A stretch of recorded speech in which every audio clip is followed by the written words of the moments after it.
বিশেষ করে মানে ধন্যবাদ যে উদ্যোক্তা, বিশেষভাবে অভিনন্দন এবং হচ্ছে ধন্যবাদ। কারণ উদ্যোক্তা ছাড়া এই প্রোগ্রামটা সাকসেস হতো না। আমরা মুখে বলি প্রোগ্রাম করতে হবে, কিন্তু এই উদ্যোগ নিয়ে যে কাজ করা এবং সাকসেস করা, তার পিছনে যে অনেকটা খাটনি, তার পিছনে কি আছে, যে সুন্দরভাবে, খুব সুন্দরভাবে প্রোগ্রামটা হয়েছে। আমি এত সুন্দরভাবে সিস্টেমেটিক প্রোগ্রামটা হয়েছে, আমরা সবার পক্ষ থেকে আমরা বিশেষ বিশেষ কৃতজ্ঞ অভিনন্দন থাকবে এবং এই প্রোগ্রাম যাতে কন্টিনিউ হয় সেই আবেদন রাখলাম এবং উদ্যোক্তাকে আবার অভিনন্দন জানালাম। Successful, success 100%। মার্কিং হলো এবার তিতো একটু ঘাটতি আছে।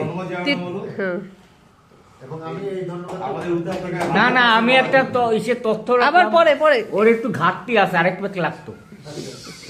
আবার আপনি সব ভিডিওতেই বলে দিচ্ছেন। দেখেন হ্যাঁ তিতো উপস্থিত সমস্ত আমার এনজিও সাহেবরা এবং কলিগ দাদারা, ভাইরা, সবাইকে এই যে মমিন সবাইকে ভাইয়ের না সহযোগী ব্যাকরণ ঠিক করলো ভাই। বলো বলো বলো। অনেক ধন্যবাদ। বিশেষ করে ধন্যবাদ যে উদ্যোক্তা সম্রাট দা, পীযুষ দা, এদের জন্য যে প্রোগ্রামটা আজকে সাকসেসফুল হলো সেটার জন্য আন্তরিকভাবে সবাইকে ধন্যবাদ। এই প্রোগ্রামটা আমার জীবনে এমন একটা সময় ছিল, মানে সময় যাচ্ছে, আজকে আমি সাইডে গেছি, মানে মরুভূমির মধ্যে একটা কোনো মরুত্তান,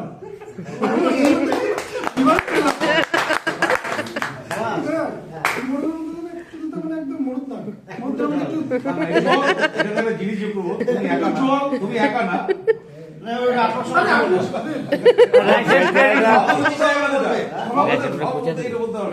এই শোনো তীর্থ, রায় সাহেব ক্রেডিট নিচ্ছে, তোমার কথা তুমি বলে না, ও নতুন জয়েন করেছে তো বুঝতে পারছে না মরুভূমি কোনটা, এইটাই মরুভূমি, এটাই আর কোনটা মরিচা। তারপরে এই জন্য সবাইকে ধন্যবাদ, সবাইকে বিশেষ করে আমাদের উদ্যোক্তা। আমি চাই এই প্রোগ্রামটা যেন বছর বছর হোক। এটা 24 হলো উল্লাস হয়, আর উল্লাস দিবস, উল্লাস দিবসে উল্লাস যেন আবার ফিরে আসে সবার জীবনে, জীবনটা যেন আনন্দময় হয়ে ওঠে।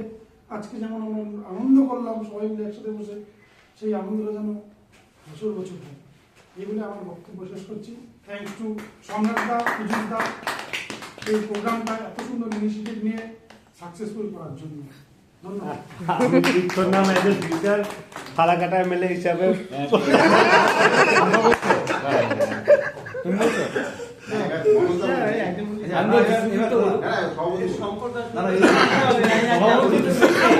সুযোগ তো বলুক না সুজিত সুবিধা আছে, আপনাকে বাকি আছে। কি করলে তুমি? ও হচ্ছে, হ্যাঁ হ্যাঁ সভাপতি শেষে বলবো। সভাপতি শেষে বলে কে বলবে এখন? সুজিত না দাদা পরে বলছে। আচ্ছা আচ্ছা বলবো, একদম বলবো তাহলে আর সুযোগ। তুমি দাঁড়িয়ে আছো না, বসো নাকি? না ঠিক আছে, বসো না দাদা, বসো না। Please sit down here. ও আজকের এই ছোট্ট সভার যে আয়োজন করা হয়েছে তার জন্য প্রথমেই সবার সভাপতি এবং আমাদের দুই সাব ডিভিশনের মাননীয় এসডিও সাহেবগণ এবং আমার যেই দাদারা এবং ভাইরা, সবাইকে অভিনন্দন জানাচ্ছি। প্রথমেই আজকে যে হঠাৎ করে একটা অনুষ্ঠানের আয়োজন করা হলো, হঠাৎ করে বলতে হঠাৎ করেও না, 5-7 দিন আগে আমাকে সম্রাটটা ফোন করে বললো এরকম একটা আয়োজন করা হচ্ছে, যাবি তো? আমি তৎক্ষণাৎ বললাম হ্যাঁ যাবো, কোনো অসুবিধা নেই। না না আরেকবার শুনতে চাই মানে আমাকে 5-7 দিন আগে সম্রাটটা ফোন করে বলেছে, 5-7 দিন আগে, যে এরকম একটা আয়োজন করা হচ্ছে, যাবি তো? হ্যাঁ যাবো, সঙ্গে সঙ্গে বলে দিলাম যাবো। ঠিক আছে, তাহলে সেভাবে আয়োজন করা হচ্ছে, সবার সঙ্গে যোগাযোগ করা হচ্ছে। যাই হোক, আলটিমেটলি ব্যাপারটা হলো এবং অনেক সফলতার সঙ্গে হলো। এর জন্য প্রথমেই কৃতজ্ঞতা জানাই পীযুষ দাকে এবং সম্রাট দাকে, দুজনকে। আর কৃতজ্ঞতা না, সবাই মিলেমিশে আপনার আছে। যাই হোক, অভিনন্দন, কৃতজ্ঞতা যেটাই বলো না কেন, একটা গেট টুগেদার হওয়া, তোমাকে দেওয়া হবে। আমাদের এই বক্তাকে বলতে দাও। আপনি সব দিয়ে সব করেন।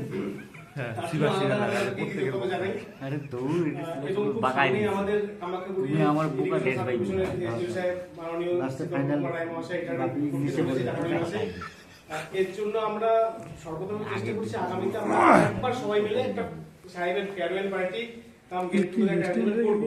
কিন্তু ভেন্যুটা এই মুহূর্তে এখনই আর বলতে না, আজকে declare করতে হবে, আজকে আজকে declare করতে পারছি না, একটু না, আলোচনা declare করে করতে হবে। ভেন্যুটা ডিক্লেয়ার করবো এবং মেনুটাও আগামীতে ডিক্লেয়ার করবো। কিন্তু তবে এরকম একটা কি উপলক্ষে? ডেটটা ফাইনাল। আমাদের এই সাহেবের ফেয়ারওয়েল উপলক্ষে ও, শিবাস মানে আমি ভুল করছি।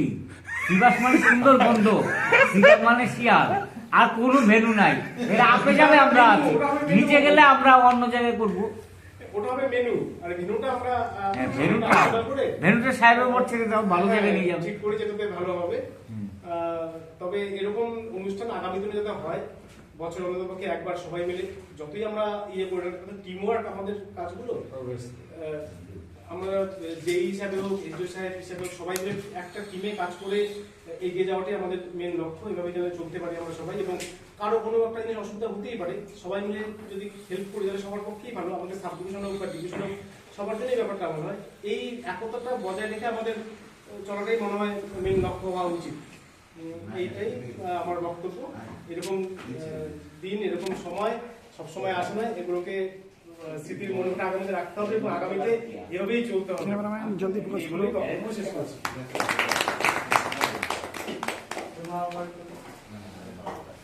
তোমাকে